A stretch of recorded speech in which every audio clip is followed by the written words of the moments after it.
Welcome back everyone. Today we'll be learning about garbage collection in Python.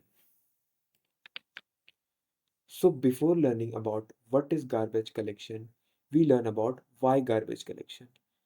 See, how memory is managed in Python. Whenever we create whenever we declare a variable, what Python does, it creates an object with that value and points that variable to that object. What this variable does is that this holds the reference address of this object. For example, when we declare a variable x equals to 10, what Python does, it creates an object 10, creates an variable x, and points that variable x to the address of this object that has value 10. Next time, when we create a variable, we declare a variable y equals to 10, Python creates a variable y, points that y variable to this object.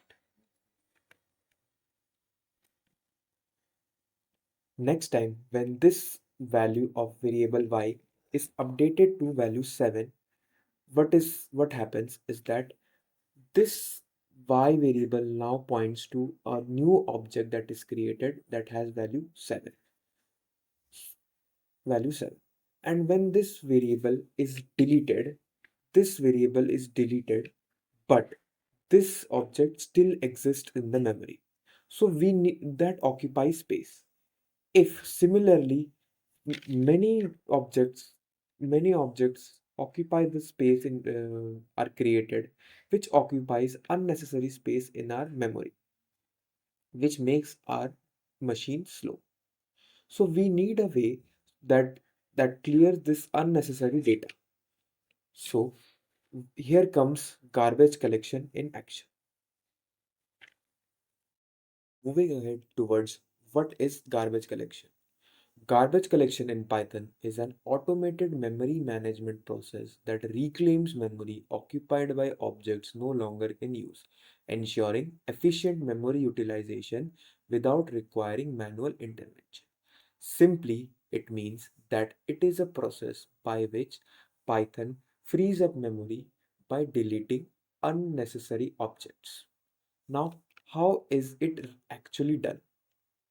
Whenever you write a piece of code and execute it, while it is being executed, there is a threshold. There are many variables that are getting created and destroyed and deleted. There is a threshold of the garbage collector that how many objects or how many unnecessary objects that can be created. Whenever that threshold is crossed, garbage collector wakes up and stops the execution of your program, deletes the unnecessary objects, and then resumes the execution of your program. Again that threshold gets reached.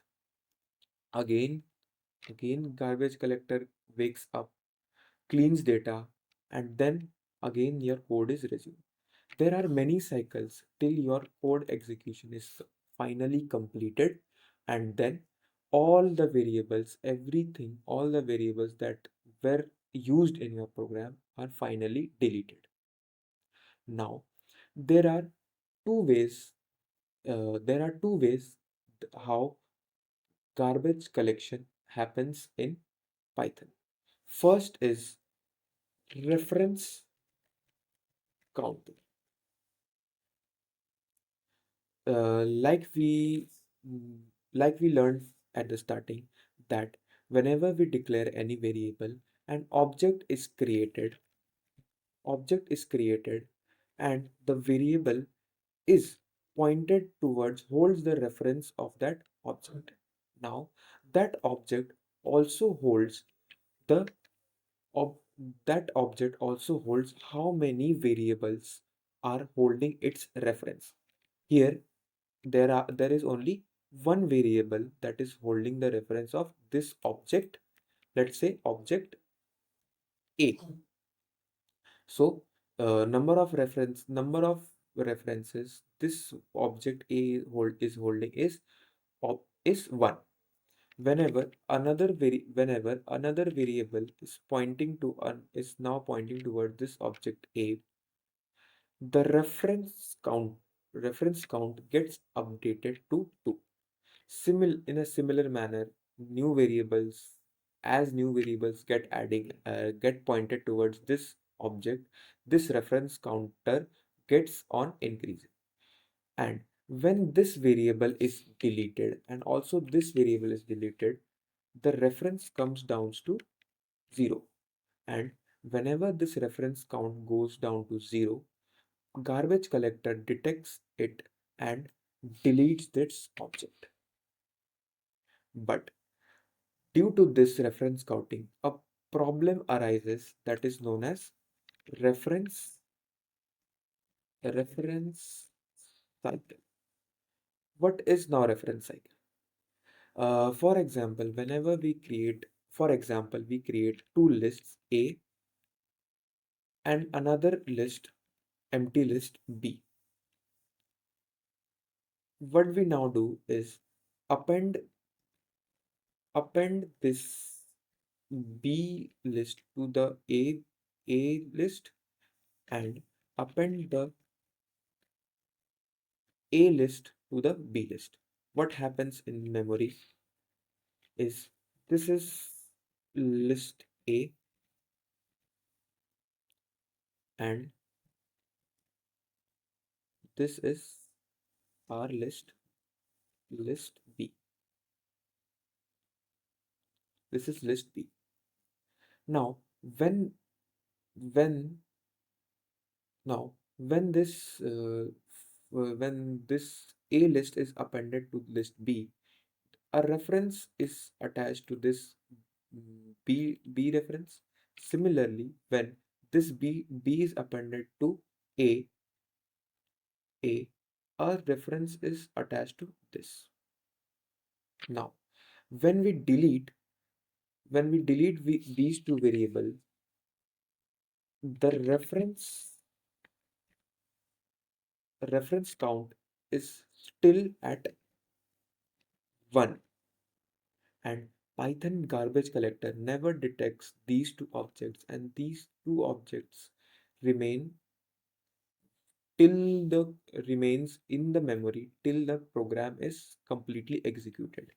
In similar manner, if there are same type of many different type of similar cases, then my memory is overloaded and it can lead to some bottlenecks too. So how does Python solve this problem of reference cycle?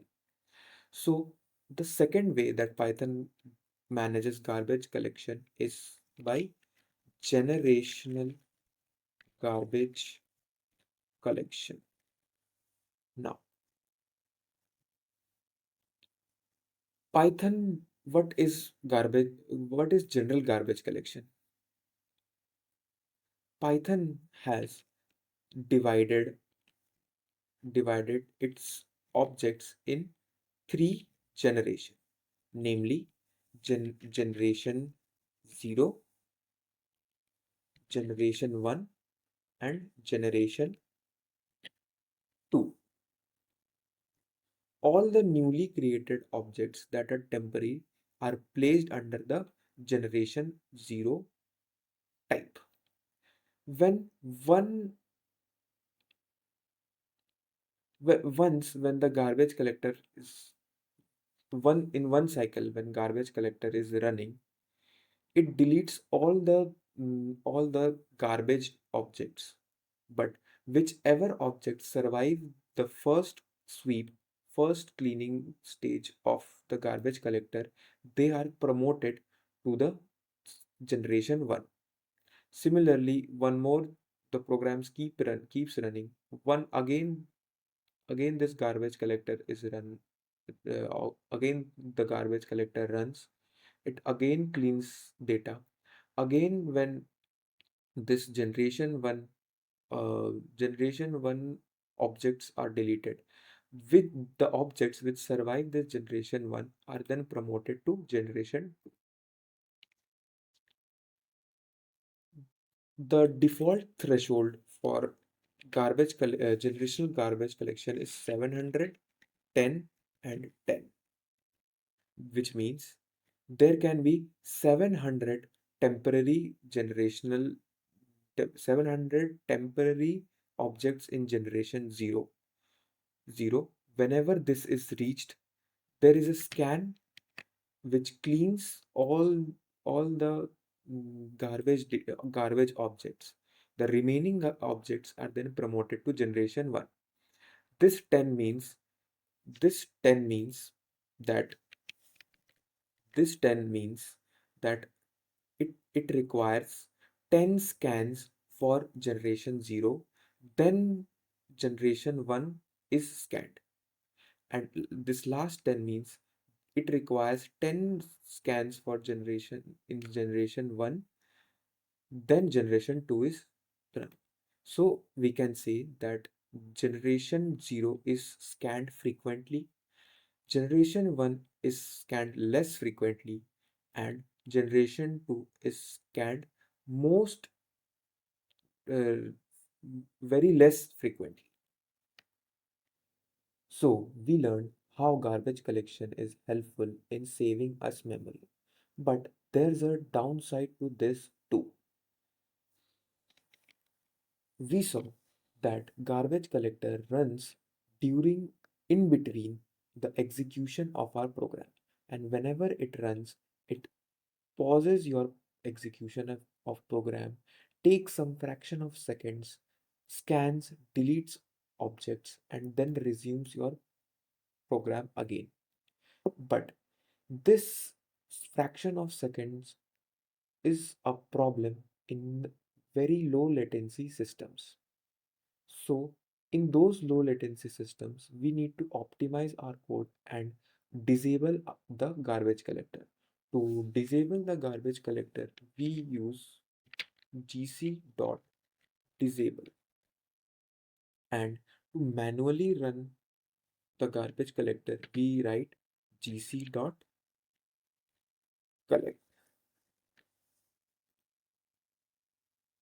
So this was pretty much it for garbage collection in Python. In description, I have linked some blogs and YouTube videos that you can check out. Meet you all in the next video. Till then, goodbye.